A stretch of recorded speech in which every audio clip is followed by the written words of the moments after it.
primary school children to support children and families at a time of increased financial pressure and help improve children's education.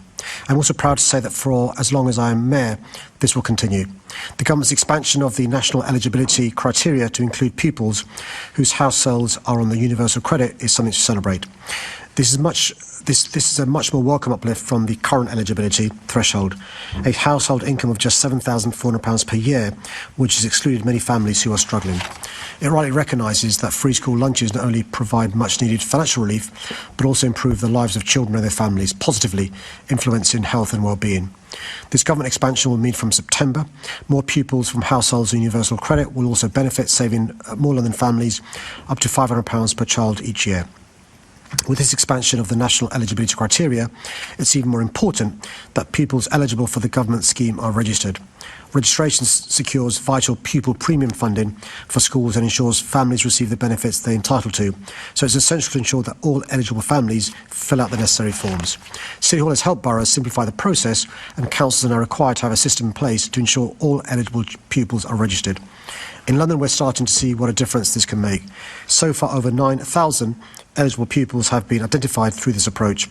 Registering these missed pupils means schools could benefit from more than £11.5 million of additional funding from the government each year to support the education of disadvantaged pupils. I'll continue championing more automated registration approaches to ensure no child is missed. I know from personal experience what a difference these meals make.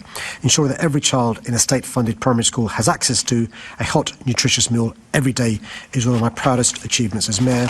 Late last year, we celebrated an incredible 100 million meals funded, benefiting up to 270,000 children across London. Thank you. And it was good to hear that you had no regrets on the Lib Dem policy of free schools in primary schools. But we do know that the GLA is saying that they no longer need to draw from the £50 to £60 million reserves each year. So I'd like to know if you're going to be able to use that money to redeploy it to support child poverty in another way, perhaps actually focusing on the persistent issue of holiday hunger. Are you hoping that the Holiday Hope Initiative and the new Family Financial Resilience Partnership could be something that could actually resolve this issue? Look, we already give a lot of support towards holiday hunger, supporting great initiatives, not just the Mayor's Fund, but also projects like Felix and many others. I'm not sure that the number she mentions. We'll know the universal credit figures in spring. The funding from the government doesn't come into play until September, so I think we'll have to wait and see what difference it makes in terms of the numbers the members talking about, and then clearly bearing in mind the huge budget constraints everyone in the public sector has, how we use any savings. And will you make sure that you will be consulting the team on this? The CFO, when they were questioned about how are you going to be using your reserve funds, didn't have pretty much any idea of what you were planning to do. So what's your thinking in terms of how you're going to be approaching this and making sure that that team is fully consulted? I think you may need to wait until we are before the Budget and Performance Committee at the plenary, where we set out details of our budget for 26-27. And finally, as free school meals are definitely a question that is related to the budget, and we've just been hearing from the Conservative group about their concerns about job losses. Will you, Mr Mayor, join me in offering sympathy to Robert Jenrick, who I understand has just lost his job today? Poor Rob. Kemi and Rob aren't friends anymore. P45. I've been busy answering questions from members of the Assembly this morning, but if the member wants to elaborate on what's happened to Robert Jenrick, I'm more than happy for us to listen. Well, let's see what happens with Robert Jenrick. I must say his name correctly one day. Robert Jenrick, yeah. But I do understand that the Reform Party is now becoming some sort of retirement home for Tories at the moment. So we'll see if he goes over there. Chair, my observation is it's all gone very quiet amongst the Tory group. No, they're welcome to. They're absolutely welcome to.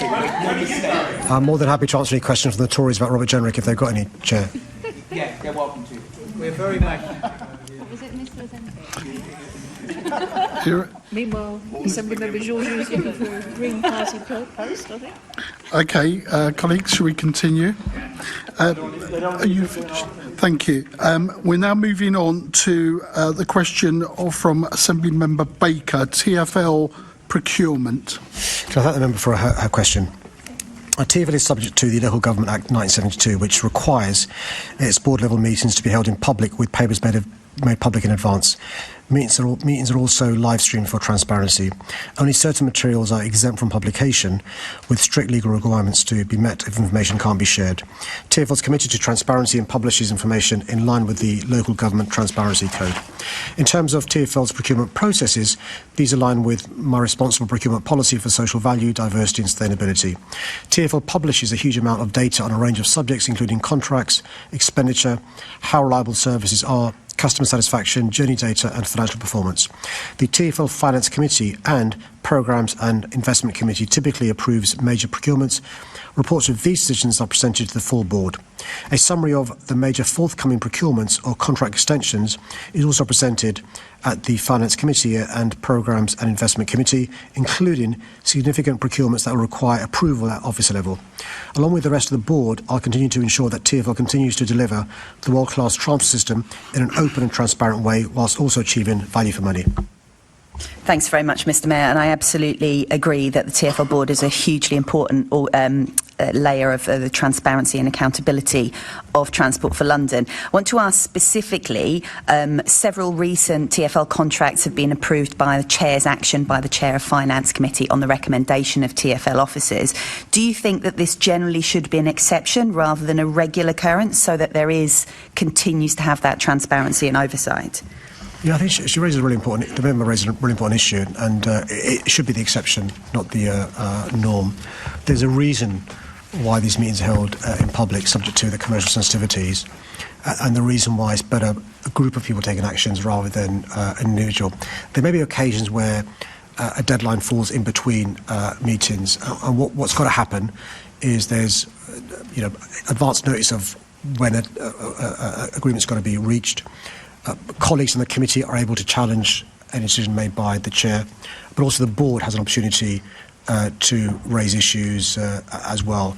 But it's really important we provide that confidence to the public, but also avoid aspersions being cast. I'm not casting aspersions, nor is she, by the way, about officers' own prejudices, small p, affecting decisions. So I think her sentiment's spot on. That reassurance is appreciated. I just want to ask also a specific question on a contract. In the recent announcement of the tube cleaning service being awarded to Mighty, there included a commitment to a comprehensive pilot to understand the necessary steps to deliver these services in-house in an efficient, affordable and productive manner in the future. Obviously, this is really positive given your and certainly our long-held ambition to ultimately insource the tube cleaners. Are you able to give us information either now, because it's probably quite detailed, or after the meeting about what this pilot will involve, and specifically whether it's actually going to involve insourcing some members of staff or whether it's going to be in some other form? Can I thank the member for her question? She's had a long interest in this issue, as indeed I have, for reasons that are well rehearsed in public. Look, the end goal for me is to bring in-house all cleaners. I want us to directly employ them. Over the last 9 years, we've massively improved their terms and conditions. We've supported them in terms of the remuneration they receive, in terms of policies around sick pay, in terms of travel and so forth. I want us to go even further and be their direct employers. For a variety of reasons, we can't do that now. And we've got a private company who's going to be doing this for the short term at least. We'll see how long the contract. We know the terms of the contract. Within that, we want to work with our fantastic cleaners and the trade unions that represent them to see if we can have as a comparator, sort of piloting the possibility of directly employed TfL staff cleaning. And it's not just the station and the tracks, there's the offices, the depots and so forth and so forth. So I can't give you details now. For obvious reasons, we want to share that publicly and stuff. It's a discussion to be had with the private contractor, TfL, the workers, the trade unions. But I'm really hopeful because it's the first time that we've managed to get to this position. And I, as I said to you, my ends, I want to telegraph publicly so everyone knows what my ends are. And let's try and work towards that. That's really positive, and yes, when you are able to share details, that would be really welcome. Back to you, Chair. Okay, we're now moving to the question in the name of Assembly Member Wilson concerning the challenges facing London. Thank the member for his question. As we start 2026, I'm extremely proud of the progress we made in 2025. From delivering the 100 millionth free school meal, freezing bus fares once again, and reducing major crimes, to getting the government to go ahead for the DLR extension and pushing ahead with our plans to revitalise Oxford Street. At every turn, I've been working to fulfil my promise to build a safer, greener, fairer and more prosperous London for everyone. That said, I know there's still a lot more to be done, and the capital faces a series of complex challenges in the year ahead. Prior to the pandemic, we were completing more homes than any time since the 1930s, but a combination of factors rooted in the legacy of the previous government have led to a perfect storm, and we're now living through the most difficult period of house building nationally since the global financial crash.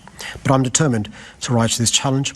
Last year we secured a record £11.7 billion in government funding for social and affordable homes in London, and millions more for a new City Hall Developer Investment Fund designed to unlock stalled development so we can get on with delivering the homes Londoners desperately need.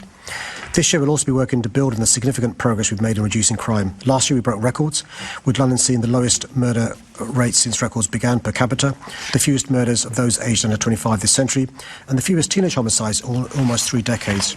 Our homicide rate is lower than New York, Paris, Berlin, Brussels, Milan, Toronto and every US state, and violent crime rates are lower in London than any city in the UK.